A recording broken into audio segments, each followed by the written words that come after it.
Let's go back to this. Let me go back to this. So I've always followed a sales cycle or a sales process. Now, Cassandra, you're going to get a huge kick out of this. Okay. To back up, I'm a public speaking professor. You guys know that. And one of the main things that I say to all my students as they first come in and they're first starting to learn how to use a format for a presentation, what I say to them is, okay, is that me? No. Okay, so what I say to them is that all public speakers or experienced public speakers use a format. And if you've had a public speaking class before, you may have learned a format, but it might be different than what we're doing. So the same thing goes for the sales cycle. So for anyone watching this or who's on right now, you may be familiar with a sales cycle. There's hundreds of different ones out there. The idea is they all follow something similar. So they could be a 5-step process or a 7-step, but you guys have something to follow so you know what step you are in the sales cycle. So Cassandra, you're going to get a kick out of this because Sandler Sales Training, and I can't see your face, but Sandler Sales Training is what I have used since 1999. Yeah. And it's older, and Sandler Sales Training is one of the top trainings for salespeople across the country for all different companies. And when I say companies, it's because they train organizations how to sell. So I've spent the last 3 days doing a ton of research. And what I found is that now we have the internet. You know, when I first started sales, there was no internet. So now we have the internet. Now we sell on social media. We are so far beyond my little Sandler submarine sales training. It's incredible. But the other thing that I did realize is, you know, my mom always told me, don't forget your roots. Don't forget where you come from. Right. And I learned this in 1998, and I'll tell you something, it stuck with me the entire time. So yes, we might find people on Facebook, you know, yes, we might use the internet, but what is that? You guys, what is it? I'm sure it's Linda and Cassandra. Sorry. I'm positive. Mute your phone. I told her that already. Sorry. So this is what's called the Sandler submarine. So yes, Cassandra, that's where my password came from for 15 years. Okay, so you're going to see, again, I don't want to spend like too much time on this, but you guys, these are the steps in how to sell. The first step is bonding and rapport. The second step is upfront contract. The third step is pain. The fourth step is budget. The fifth is decision. The sixth is fulfillment. And the seventh is post-sale. Now, people watching this might say, I use something different. It's 5 steps, or I used that a long time ago. I don't care how old this is. It always worked for me. So I broke it down one by one. And so that's what I'm going to do for the next 7 weeks. Each week, I'll come on and I will try to video them. And I'm going to go through every single stage because my team in particular, we need this. I need a refresher. I've been out of sales since 2009. And if you're a teacher or a doctor, you've never been in sales before, you're blindly going out and trying to grab customers. So let me just start by saying this first stage of bonding and rapport, you don't even get here until you find what's called a prospect. And that's what we're going to talk about tonight, but I'm going to make sure I limit this to an hour. The prospecting part is hard enough, but now you've got somebody who's like, okay, I think I want to try it. And we get very excited and start giving them all this information. And I'm so guilty of it too. So if we take a step back in the next 7 weeks, learn the correct stages on how to open and close a sale. So the first step is bonding and rapport. Anyone who's on my team has heard me say this before, people buy from people. Mm-hmm. And if you haven't heard me say that before, let me tell you, Cassandra's heard me say it with Spark, people buy from people. If you're up against, depending on what company you're up against, I worked for Minolta, and then I worked for Konica Minolta for 11 years. We were number 2 in the copier industry, and we were always number 2, sometimes number 3, depending on where Canon and Ricoh came in. So, and I was a huge believer in Minolta. I loved the people. I loved the company. So I'm going in, and the first question that people are saying to me is, why would I buy from you when Canon is number 1? Canon was always number 1. And then at one point, Rico was number 1, but we were always 2 or 3. So I'm telling you that people buy from people. So in this stage, you're the salesperson. You're going to develop a relationship with the prospect. And this is where you have to start with the open line of communication. You may or may not ever heard of Zig Ziglar. Has anyone ever heard of him? Yeah. Okay. Yeah. He was a big motivational speaker. He was huge in the sales industry.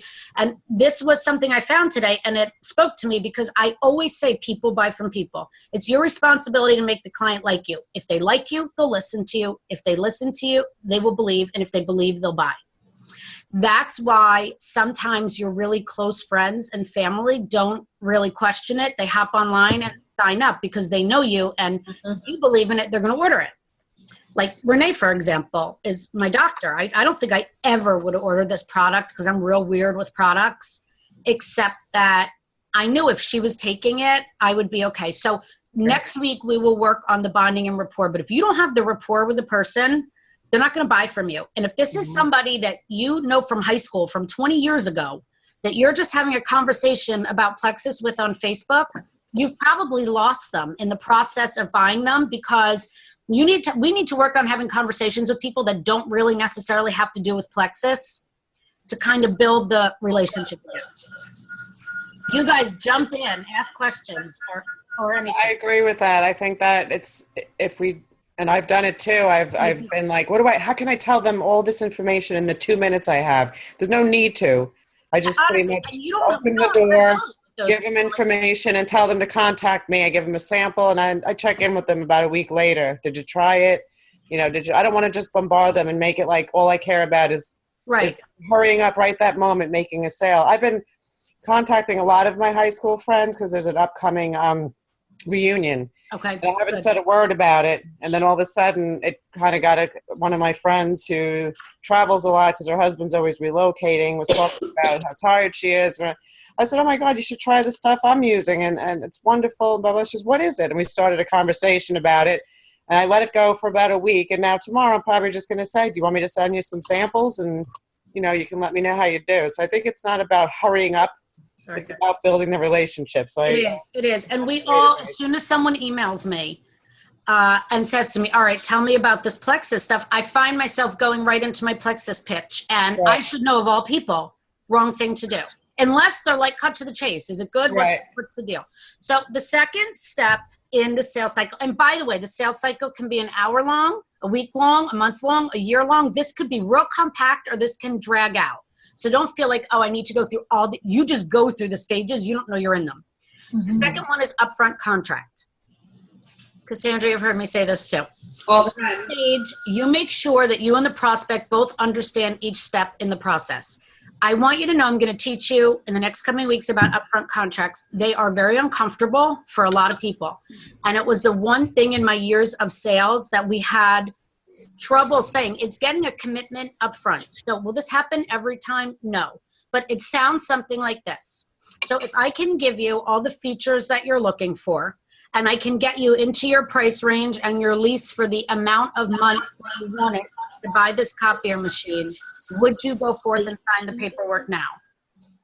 And then if the person says yes, and that's what we did in copier sales, you're getting the contract. So basically, an upfront contract is saying, if I can give you a product that's going to make you feel better or lose the weight that you want, and it's within your budget, are you interested in doing this now?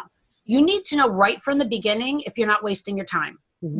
Upfront contracts can be uncomfortable for you and for the prospect, but you present a clear future, get the commitment up front, and then you move on. And we'll work on those. A lot of times people skip over them, and I have. Okay, pain. If you look down at the bottom, it says this stage begins the qualifying stage, pain, budget, and decision. So there is a stage that happens within sales that we all call qualifying. You may or may not have heard of this before. Anyone ever heard of the qualifying stage? Okay. So in the qualifying stage, that's when you're supposed to be finding out why they're interested in this product. I can only imagine that's coming from Cassandra and Linda. It's not. It's not? I'm so proud. Anything. I have my volume off. It's echoing. From your computer.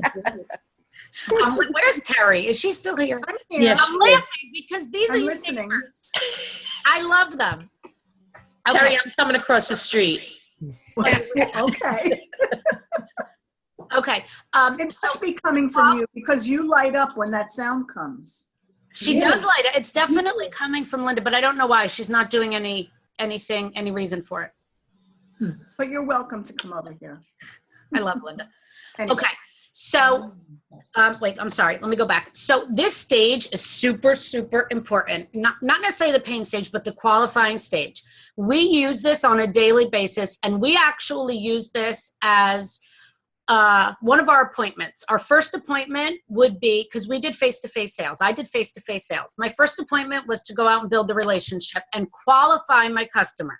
Qualifying means, what are they looking for? The biggest mistake in sales, and I've done it a million times, is we tell the customer what they're looking for. And I find myself doing that a lot with Plexus. Yeah. We tell them what their pain is and how they're going to feel better. And I'll give you an example on what qualifying is. So I went in for my first sales job in 1998, and the guy I was interviewing with held up one of these pens that has the 4 different colors on it. You know those pens? Yeah. You click down. Yeah. And he said, "Sell me this pen." And I was like, okay, I don't even know your name. I mean, what do you mean, sell me this pen?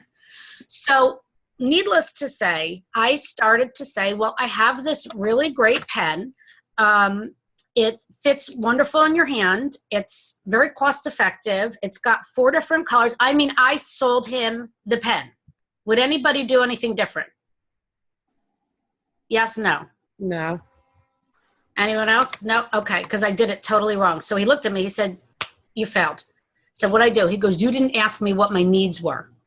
You didn't ask me, do I need a pen that has 4 different colors? Do I need a pen that fits good in my hand? Do I need a pen?" So I learned on that very first day that when you qualify people, you need to let them tell you what they need it for. Because when they let you know what they need, if you can fit their needs, they're going to buy it. So the 3 stages that are in, actually the 3 things that fall in the qualifying stage are pain, budget, and decision.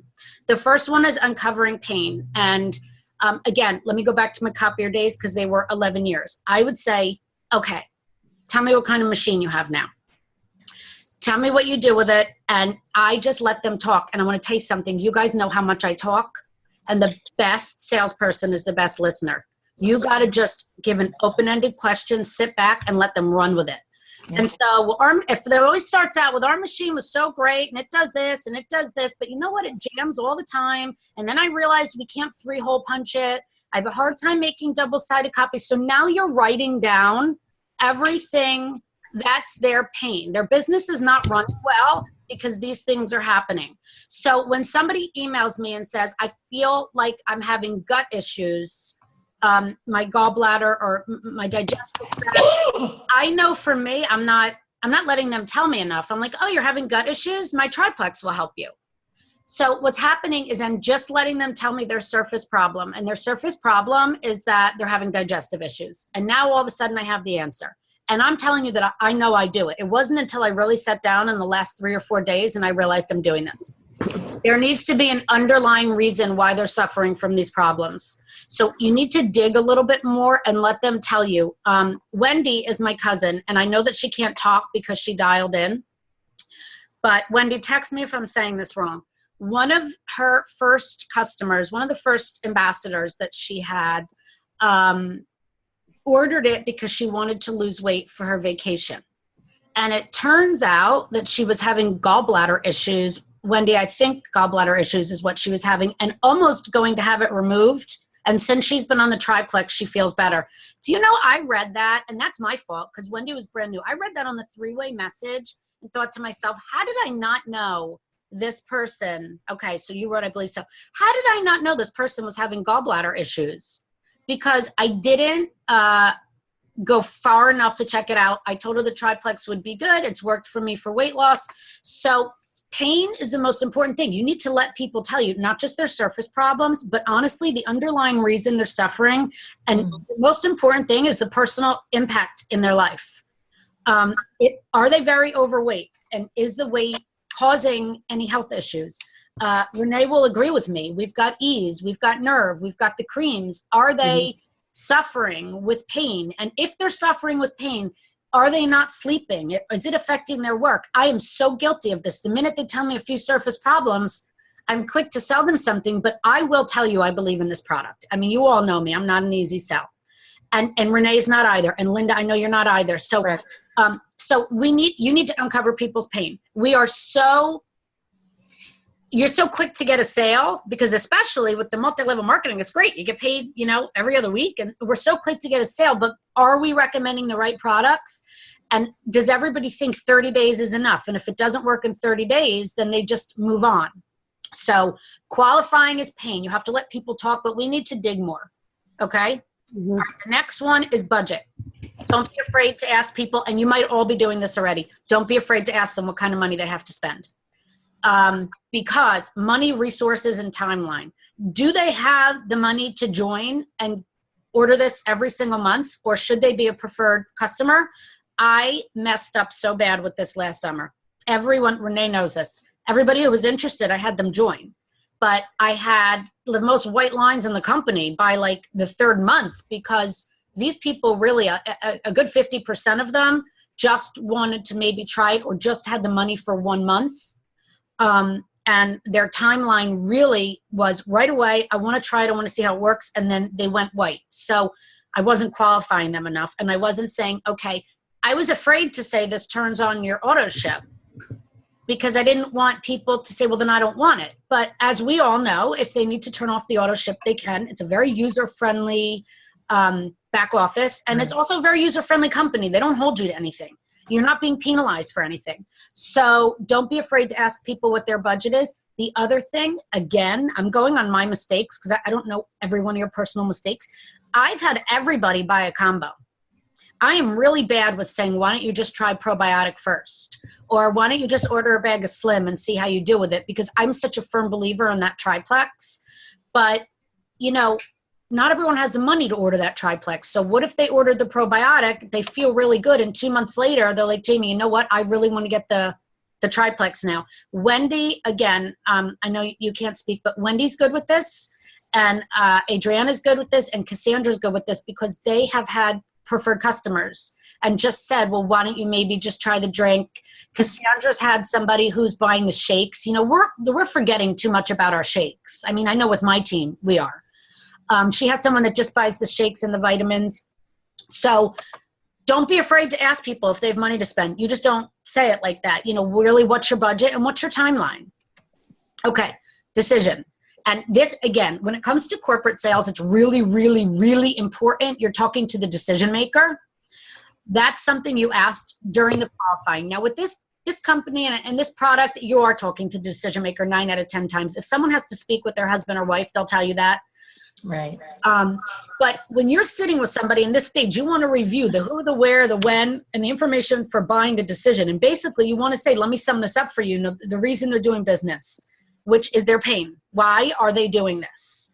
And their guidelines for their money. So you definitely want to join. It will turn your auto ship on each month. And let's revisit it in 60 days and see how you're feeling. And then give them the process of what you're going to use to make the decisions. These are hard questions and sometimes uncomfortable, but if you see on the bottom, I wrote, you are now in control. If you've ever been in a sale and you've been the person who's in control of the sale, it's a really good feeling. There's no hidden agenda. The person knows, I'm really trying to lose weight. I understand it's not a miracle pill. I'd like to try it. Yes, I'd like to join because I want to get the wholesale pricing. Who knows? Maybe one day I'll sell. Let's do it. You feel really good because you feel like you've covered every single basis. There's no hidden agenda for this person. That's how you want to be. You want to be in control. Fulfillment. This is the stage where you're actually signing the prospect. So that's why I said, this could be something that's done in an hour. It could be something that's done in 2 weeks. People take time. The hemming and hawing when they decide if they want to order or not. We all have people who are sitting on it and waiting. Yes, no? Yes. They are in the decision stage. They are not, you did not do your job. They are not 100% ready to commit. And that's good. You don't want to run and sign those people because they're going to have buyer's remorse, which I'll talk to you about. We've all been here. Don't shove it down people's throat. Don't push them. They're watching their money, and it's like, buying a couch or buying an outfit, or should I really spend this money? But stay in touch with them, which is, again, something we'll talk about. So now fulfillment, you're right at the end. You're reviewing everyone's expectations. Make sure nothing's changed since you first spoke, and then we sign the person up. Post-sale. This happens with every salesperson across the country, any product. It's like you sell the person and then you forget about them. The minute you forget about the person, you will very fast see that they get something called buyer's remorse. So if any needs have been compromised, so as soon as they get their product, are you going over it with them, how to take it? And this is something I said back in September when I was talking with Segal, who's the Emerald on our team, that I feel, and this is me personally, I'm selling you a program that's 30 days long. I want to be in touch with you every other day and see what you're doing. And Adriana knows I'll drive you crazy. I'll send messages, but what I don't want is buyer's remorse, where somebody turns around, and not that this doesn't happen. I'm not going to say people won't be unhappy with the product or they won't want their 60-day money-back guarantee, but you don't want to end up with 30 people who all want to return it. You want them to know, I did not just sell you this and run away. And in terms of the field of copier machines, I would stop in once a week, make sure everything was running. I'd fill their paper. I'd pop my face in. Renee. Yes. With your sales reps. I mean, how many times, and Pam, how many times did the sales reps come in? Oh, yeah. Almost pretty much every day. Every day. Sometimes it can be annoying. But the idea, I know. And the idea is that, I didn't just sell you something and take off. This is when you ask for referrals. And I want you to know this is something that I'm completely doing wrong and I completely forgot about until I brought my Sandler training back up. I'm asking for referrals 2 months later. That's not the time. The time to ask for a referral is right there and right then. We actually used to have these sheets that would be attached to the last piece of the paperwork. And we would offer like a $10 gift card or this or that if they had 3 referrals. And you know what? People would fill out 3 referrals all the time. All the time. And Linda May has done this before. She's done a lot of sales. Yeah. I'm asking for referrals at the wrong time. I don't know if you guys are, but we need to ask right when they're coming on to sell. So that is, in a nutshell, let me not share this anymore with, okay. So I know that I'm just going through it fast because I just wanted to explain to you that there is a sales cycle and I haven't been using one. Has anyone else been using one? Does anyone else know of a sales cycle? Is this the first you're learning? This is the first I'm learning. Yeah. I know my cousin too. So I want to say that I've never been involved in multi-level marketing. And number 1, I love it. Number 2, I don't think it's a scam. Number 3, I think there's insane money to be made. But you're your own boss. And the idea is that you go out and you teach yourself. I know I see Terry. Pam says, first time I heard it this way. I'm not a know-it-all. I certainly do not claim to be the best salesperson ever. I had some success in sales and then some, of course, I didn't. But the one thing that I did learn, and that's because, people are giving you a base salary and bringing you in. I mean, Career Builder sent me to Atlanta and Chicago in the first 3 weeks because I'm useless to them if I don't know their company, and their sales cycle was not Sandler. Everybody's is a little bit different. So for our team, and I don't want you to feel like that I'm just going to talk and you're all going to listen. Each week, you guys chime in. But for our team, let's go through all these steps this week. You need to be taught how to be a salesperson. If you want to sell Plexus, which I'm going to say, I can't even believe how fast people will buy it and how easy the money is to be made. If this saved me when I lost my job in July, this truly did save me. My benefits are $452 a month. And I stumbled across selling. I told Renee, absolutely no way. And then 2 of my girlfriends were like, what are you doing? I want to try it, which is what happened with Linda as well. Right. I think that, so this is a sales cycle. This is what it's about. If you want to stick with me over the next couple of weeks and do this, if there's a night that you can't jump on, then I'm going to video them or record them. I will tell you they will be on Wednesday nights from now on because I am a bachelorette addict. Yes. Yes, we are. Starting on Monday night. You too, Adriana? Okay. Cassandra, I'm a you. Bates Motel. Oh, but that's it. Renee, you know, I never missed a season. I cannot have. But there is a DVR, you know? No. No. The DVR doesn't work good. You know why? I get off this at 10 o'clock at night. I go to bed, and the next morning I can't go on social media. I can't talk to my sisters. I cannot live in the regular world, right, Adriana, and then not know what happened. You have to stay in like a hole. Yes. The other thing is that now, okay, when I was in sales all these years, we didn't have the internet. We did 150 dials a week. I went out, I banged on doors. I had cops called on me. I had people throw me out of the office. But also, it forced you to go right to the person. For me, and this is strictly for me, I need more face-to-face. I did not have the time with all my teaching, but I do now. I need more face-to-face with my team. I'm going to go up and see Adriana. I'm going to come up to Mawa. Wendy, I'm coming down to see you. Pam, you're right here. I need more face-to-face just to know each other and share that we like doing this and run ideas off each other. But not only that, I love you, Wendy, but not only that, I need face-to-face with people. And I've always sold better a little face-to-face with people because they see your honesty. Mm-hmm. When I say this, I've said it a million times. I'll say it a million times. People buy from people. Have you ever bought a car the day you went, the very first day you ever went to the lot? Yes. Have you ever left and not bought it that day? No, If you have left the lot and not bought it, chances are you had a shiesty car salesman. And I know because they used to compare copier salespeople to car salespeople back in the day. But if you left if you went in there that day, what a good car salesman does is uncover your pain. What's the problem with your current car? And qualifies you and says, like Cassandra just bought a car, like, what are you looking for? They always say, well, what's your payment? What features do you want? I know you want a sunroof. I know you want, a certain satellite for your music, but what do you need? This is what you need. And where do you want your payment to be? If they come back to you and actually give you what you need and your payment, has anyone ever signed it right there? I have. Yeah. That the salesperson did their job. And we do. We buy from people who are honest and have our best interest. And let's face it, they're salespeople. They need to make a little commission. So that's the sales cycle. Everyone good? Yes. Yeah. Okay. That happens to be my favorite. There's so many out there. There's so many motivational speakers.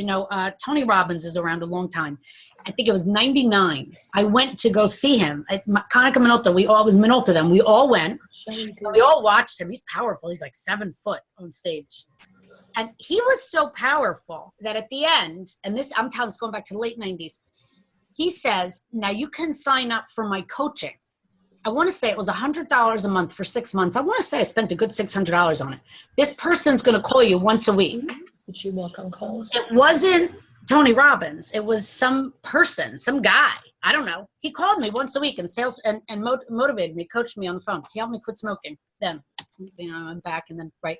But think about it. I watched the guy for like 2-3 hours, and all of a sudden I'm putting my credit card out for $600 for some stranger to call me. The guy's powerful. But I've seen a lot of motivational speakers through the years. I do believe in it. I believe in the personal growth. I believe in the personal development. You guys probably have seen Segal posting a lot of stuff on the personal development. Let me say this. I know it's hard to keep up. I really do. We all have full-time jobs. Adriana's got 2 little babies at home. Not babies, but, babies enough. My sister's got 3 kids under the age of 5. So you need to take this at your pace. But I'm a firm believer in the personal development and the growth. If you don't believe in the product, you're not going to sell it. Which leads me to this whole sales cycle that I just went over with you, that I will go over in the next 7 weeks. This comes after you find a prospect. Let's face it, that's the hard part. Finding somebody who's interested. So everybody's got their videos out there and their posts and telling you how to find somebody. So I typed up a bunch of notes. If anyone has to jump off this call before 10, do it. If not, I'm gonna go till 10. And I'm just gonna go through some basic stuff. So prospecting has been around since the beginning of time. 1998, I was hired by Minolta. I went in and I had this man put this 13 copier speed copier into my trunk, and he said, don't come back until you sell it. I walked out. I started hysterically crying. And I called my father in St. Louis from my cell phone because, believe it or not, my father was in copier sales. I never intended to go there. I got my degree in sociology, criminal justice, little Adriana, William Patterson. I didn't do it. One of my sorority sisters got into copiers and was making good money. I said, let me go. I called my dad. He goes, number one, I told you I don't want you involved in sales. I go, what do I do? He goes, go sell it. I go, what do you mean go sell it? And at the time, there was no, I know the internet came out in like 95, 96, 97, but all I know is that we didn't have GPS. He said, you need to drive into your territory, which was Monmouth County, and you need to go into a 7-Eleven and buy a map. I went into 7-Eleven, I bought a map, I mapped out with a highlighter, and he said, you need to go knock doors. Do not go back to that office. I don't care if you take the copier home, let them call you. Do not go back to the office of the copier. I cried all day. Would you believe I sold the copier that day? I went to, and anyone who's New Jersey, we're all New Jersey here, everybody knows Hazlitt. Renee, you know Bethany Commons. If you know Bethany Commons and Hazlitt, Pam, you probably know it. It's got about 100, 150 businesses in it.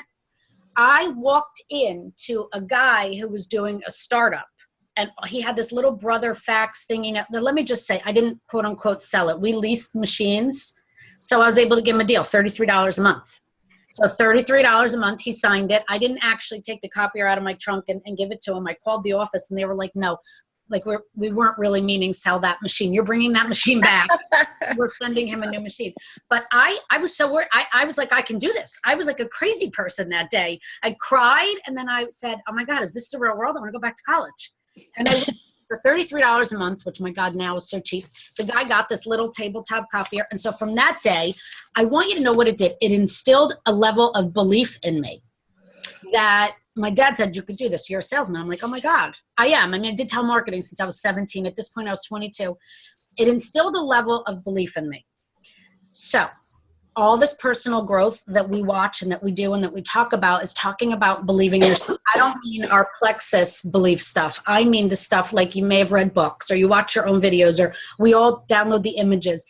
So something about belief I want you guys to know, and I wrote it down. I wrote it down because it was like so important that I tell you, is that it doesn't just happen. Cassandra took my class. So she knows that I teach self-esteem. And as far as okay, here we go. So when I talk about self-esteem with my students, and again, I'm at the college level, so we talk a little bit deeper. We talk about what raises self-esteem and what lowers it. And what raises self-esteem is achievements, and what lowers self-esteem is failures. So, and self-esteem is ongoing, and this is a process that we're born with, and that it's ongoing throughout your life. So I typed this because I thought this was perfect. Humans automatically seek out evidence that confirms their own core assumptions. So going back to me being in sales and my corporate sales, something that people often would say is that CEOs won't talk to salespeople. And we don't have this because we don't have CEOs. We're talking with individuals. We also don't experience something called the gatekeeper because we're talking mostly with the person. But if you've been, I mean, Linda, you probably get sales calls. You're probably a gatekeeper. You probably get sales calls at work. Terry, I'm not 100% what you do, but you probably do also. Okay, so Linda, you got people calling and they're calling and they ask for that CEO or the head IT guy. And you say, well, what is this about? Are they expecting a call? Okay, so in corporate sales, that's your gatekeeper. Renee, you've got you've got reps calling all the time. Mm-hmm. Pam may encounter them on the phone. Mm-hmm. And so what the gatekeeper does is like, who is this? And are they expecting your call? No, I'm not just putting any, I mean, they're flooded with sales calls all day. You know, before the no call list, we were all flooded with telemarketing calls at home. So one of the ideas, one of the things that is out there with people who do corporate sales is that CEOs will not take salespeople's phone calls. That's correct. So what happens is salespeople often do not call CEOs, correct? Correct. Okay. Therefore, no, they don't take your call. It's called a self-fulfilling prophecy. A self-fulfilling prophecy, and I teach self-fulfilling prophecies. If you don't think you can be something, you're not. So what we do as humans is we automatically look for evidence that says, correct, CEOs never take my calls. And that's because you're not calling CEOs. You need to call 300 CEOs. One of them will take your call. The minute that CEO, I don't care if you've dialed 150 times, 500 times, or 1,000 times, the minute that CEO takes your phone call, you have an entirely different belief system about yourself. Your belief is now that CEOs will take my phone calls. So take that into Plexus. Tell me what you think comes first, the belief or the action? Believing, Pam, I see you. I see your picture. Okay, so, well, let me, okay, so when we do a lot of personal growth, right? And so I want to believe that I can run a mile, or I want to believe that the CEO will take my call. I want to believe that I will be good at Plexus. Mhm. What comes first, the belief or the action? What do you think? What would you think comes first? The belief. Well, you got to believe in yourself You've first. got to believe in yourself, right? Yeah. Okay. It does Yes. not come first. I want you guys to know that. We have, as humans, we have this idea that we consciously can instill all this belief in ourselves. Our self-esteem and our belief system comes from actions. So when you get an A on a test, it instills the belief in you that you can be an A student. And once you have that action, you start to build on it. The same thing goes with sales. You cannot make yourself believe that you can reach out to a bunch of strangers and ask them if they want Plexus. When you push yourself to stand online in a grocery store or whatever it may be, and you say something about Plexus, and the person next to you goes, "Do you have a business card or a sample? I'd like to try it." You leave and you're like, "How did I do this?" You have business cards now, people. You need them if you want to do this. Anyway, needless to say, where did I put? Okay, I don't know exactly where I typed it, but that's a huge misconception. It's not just something I learned in sales. It's something I learned in teaching self-esteem a long time ago. You have to have a really great action happen with you, with sales, in order for you to believe that you're going to be a good salesperson. If you have a really bad experience right off the bat, you're going to believe that you can't be a good salesperson. So us on this team, we're going to work on self-fulfilling prophecies. Mm-hmm. I teach public speaking. It is the #1 fear. Death is #2. Correct, Cassandra? Cassandra hates public speaking more than anything in the world. Go ahead. Correct. Hates public speaking more than anything in the world. I deal with the #1 fear day in and day out. And what I tell my kids all the time is, if you don't think you can get up and public speak, you can't. If you had a horrible experience where your heart was racing, or your hands were clammy, or you were shaking, you will never public speak again. My job in the next 15 weeks, because semesters are 15 weeks long, is to give you one good experience behind the podium. Because the good experience will wipe out the bad experience. And it is true. It's not something I made up. So as far as sales, for those of us who say, "I'm not a good salesperson," and have you talked to people and said, "Hey, why don't you think about selling Plexus?" Like on the side, and they write back to her and say, "I'm not a salesperson." None of us are. None of us are. So my goal here is to get us all out of your comfort zone. Do something that you didn't think you were going to do. Reach out and, email someone on Facebook. This is going to take time. You might not do it this week. You might not do it in 5 weeks, but you cannot consciously make yourself believe you can do something. You do it. Your action is good. The CEO answered your call and you're like, "Damn, I'm good." The CEO answered my call. And I'm going to tell you that I had $140,000 copier sales. It was the biggest sale of my entire career.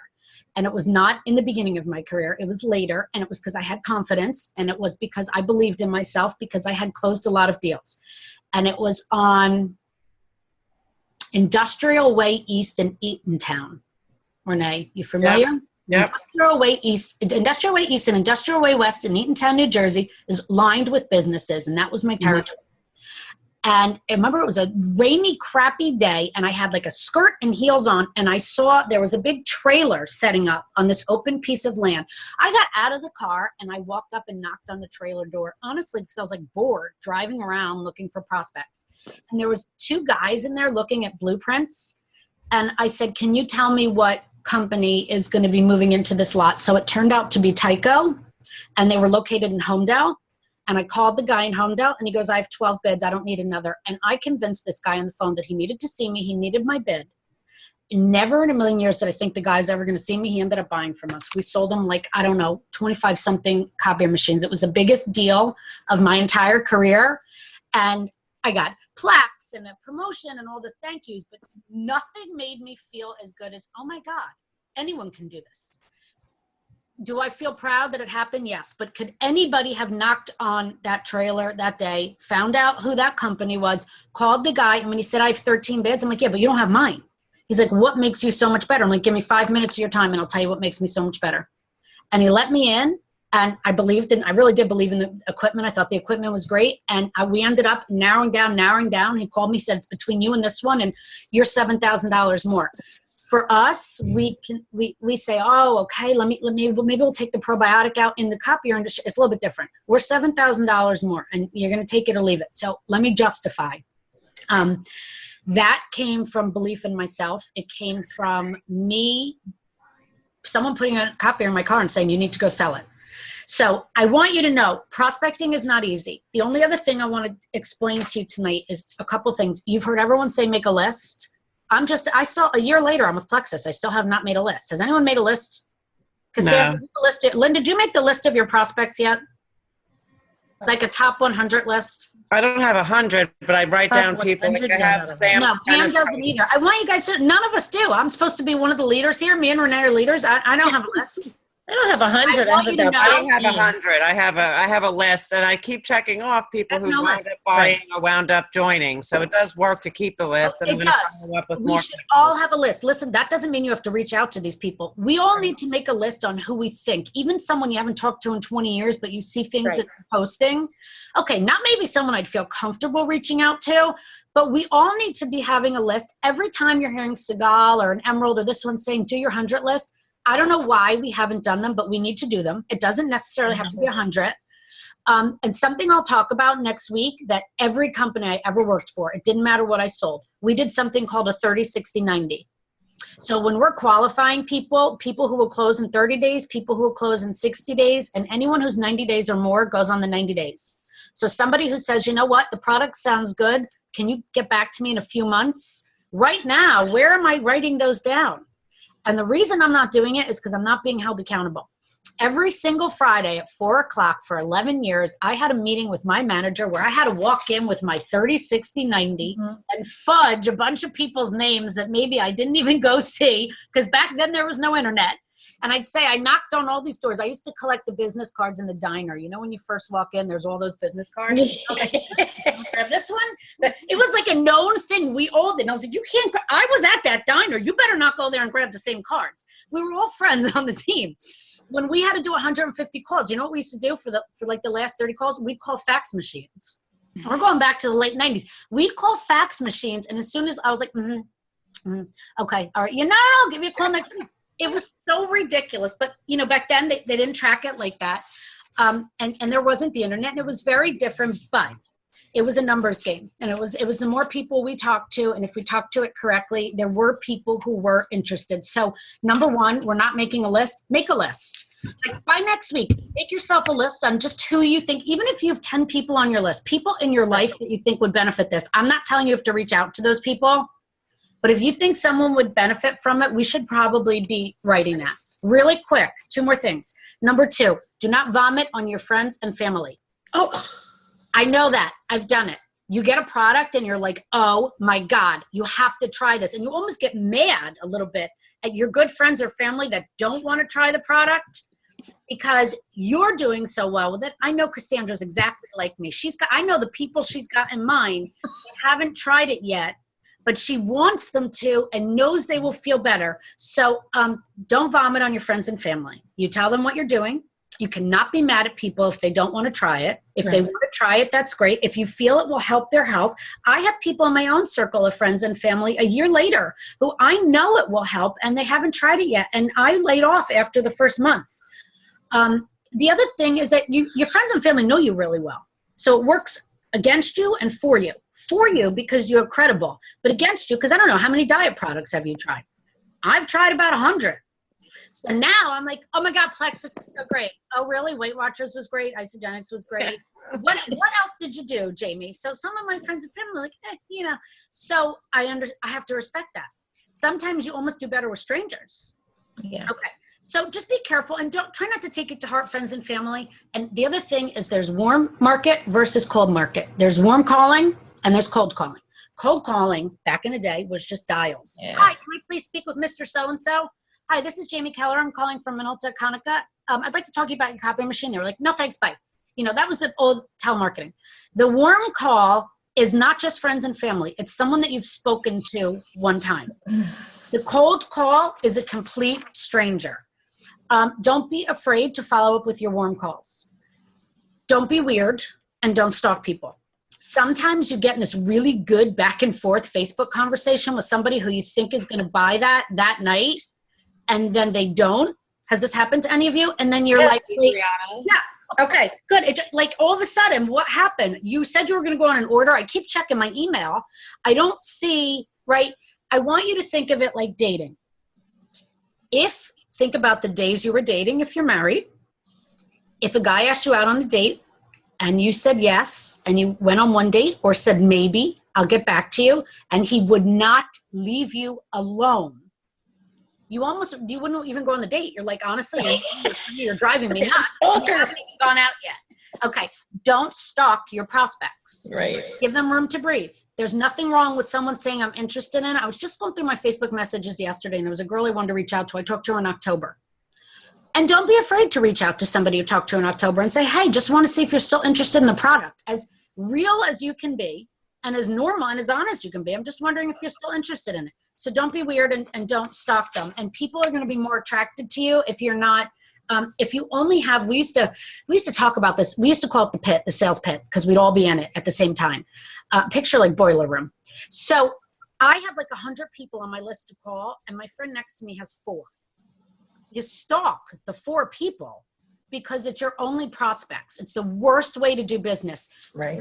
Prospects smell fear. Just so you guys know, prospects smell fear. And I don't mean fear that you're afraid of them, fear that you're not going to you're not going to make your quota, because we had monthly quotas, if they don't buy from you. So if they don't buy from you, you're not going to make your monthly quota. They would smell that, and then they'd stop taking your phone calls. I mean, I had people through the years completely stop taking my phone calls after like months of meeting with them, buying them lunches, and it took me a long time to realize that you need more in your pipeline. So that's all. Does anyone have any questions? I know it's a lot of information. No. If you want to stick with it, do you guys think this is a good idea to do this sales training? Yes. Sure. I really think that it's important that, we're not all salespeople. I only know any of this information because Pam, yes. I know my cousin would say yes too. My cousin's texted me yes. The only reason I know this information is because I had a sales career. If I did not have a sales career and I was a physician's assistant trying to so hard build a multi-level marketing business, and the product's great and the people are great and the money's great, but I didn't know any of this information, I would feel like, I don't know, completely lost. And I would keep giving up on myself. I want you guys to know, though, I feel the same way. I haven't had this training in 7 years, and I started reading some of this stuff the last couple of days, and I was like, oh, that's right. I completely forgot.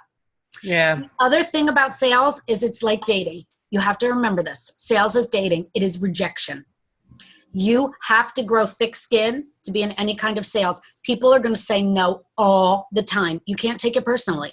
I don't have the money. I don't want to try it. I just don't want to. I've tried a lot of different things. Thank you for telling me that gut health is really important. I don't think it's really important. I'm going to go eat my Twinkie. Okay? And rejection meaning they were answering you and now they're not responding to you. And why aren't they responding? They're not responding because they feel uncomfortable saying, I don't want it, but thank you. Mm-hmm. And that's probably nothing you've done, but sales is rejection. You're going to get so many no's, but when you get that one, you're like, yes. When Adriana got her first sale, I was like freaking out, screaming into the phone because it feels so good. Now, the other thing is for our team, and I'm just asking your opinion.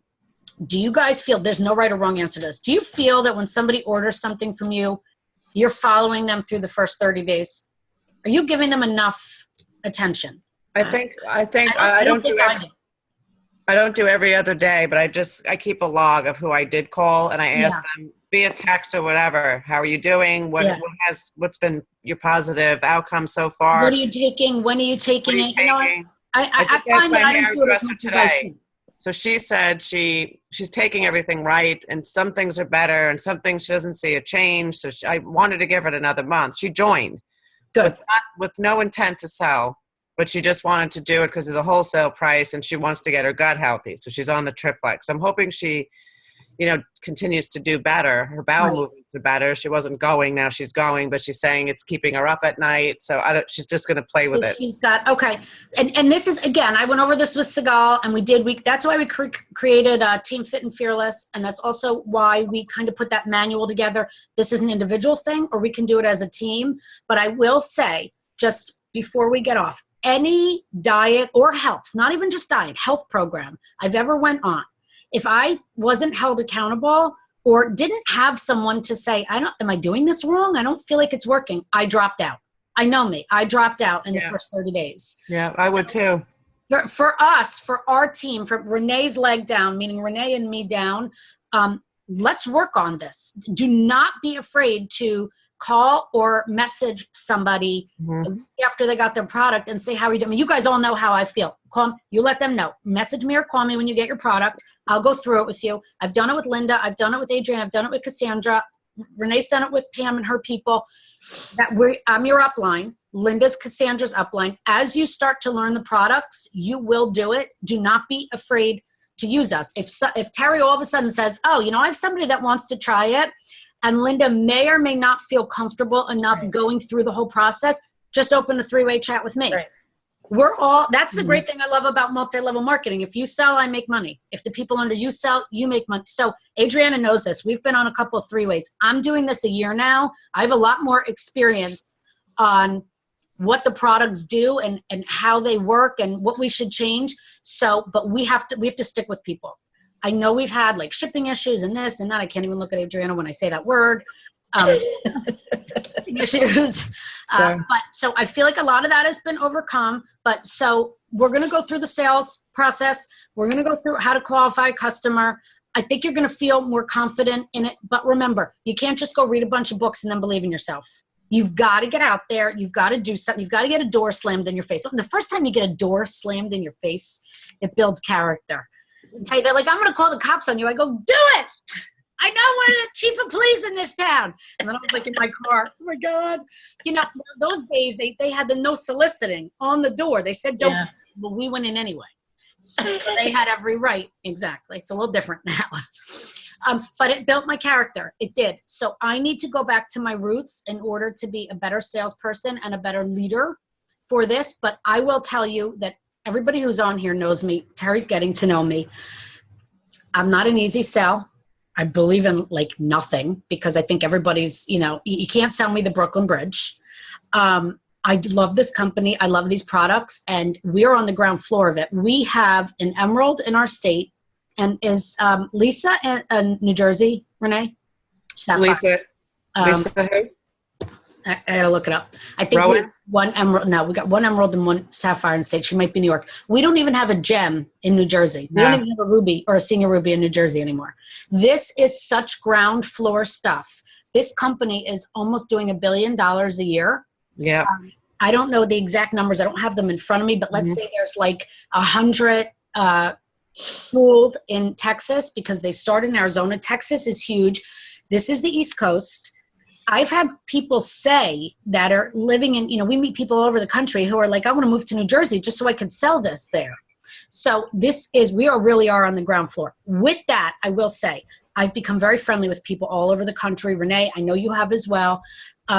We're much more skeptical in New Jersey. Yes. And the East Coast. The East Coast. It's not as easy to get somebody on the East Coast to try a product. Believe in it. Yep. I don't want to stereotype. I don't know what it's like on the West Coast to get someone to try a product, but I do know that East Coast are very skeptical. So we do have to do things a little bit different ways. I will have a pink party for any of you. And that means if Linda had 2 people come to it and Cassandra had 1, we had 3 people there and it was great. I have to tell you, I think that's one of the best things we can do, Jamie, especially for those who are nervous about speaking or reaching out to someone that you really know, is have a pink party and let those people bring a potential and then we'll all be there to help. No, we'll talk about the products and you guys will just help, you'll learn that way too. That's how I learned. Me too. I learned about the products that way. Yeah, I would do that. Terry, do that. Yeah, you tell me when. Renee and I will come. We'll Yep. bring all the products for people. I'll come too. Linda will come. I know we did with Linda. She made a couple appetizers. I will come with I everything. could do And that. I'm making a PowerPoint that I'll give all of you guys. I'm making it after your house, Jamie. I'm running to go with my sister-in-law. I'm going to make a PowerPoint. It's going to be all about the products, what's in them, and what's the key ingredient that does, so that you can all have that. Oh, that's great. You don't have to put it to Linda had 3 people show up. 3 people is plenty. That And is. Sandra had a person order preferred. Linda had a person order preferred and had a person sign up. Let's say I come and you have 2 or 3 people show up and nobody wants anything. Big deal. We spent Right. time together. You learned a little bit about the product, and maybe a month from now they'll call you and go, you know what? I kind of want to try something. I've Yeah. gone to jewelry parties and not bought anything. Plenty of times. Yeah. Adriana, I know you're so busy right now, but when the school year's over, I'll come up happily. Renee and I will do a print party for you. Mm-hmm. I don't care if 3 people come. Pam, Wendy, I'm coming down to see you anyway. But there's not a lot in New Jersey. There's 2 teams, right? There's Dina, and Yeah. there's Dina is an absolute sweetheart, and her team is growing. Yeah. And there's us. So we are on the ground floor of this. But I'm so glad that we all got on, and I'm gonna do this. I know it's 10:05 now. So next week we will get on Wednesday night. If you can get on, great. If you can't, remember you can dial in like Wendy and Pam did, so you can throw it on mute if you're watching your Wednesday night show with your hubby or whatever. But what I'm going to start with is bonding and report, prospecting and bonding and report. Everybody make a list. Mm-hmm. Terry, you're brand new. Make a short list on who you think might like this. Terry, you don't know this yet, but 2 or 3 people buy from you and your products will be free. Yeah. Yeah. Adriana had 2 or 3 people buy from her. She had $100 and something commission. Adriana, you and I will talk. All right, good guys. Let me stop recording this.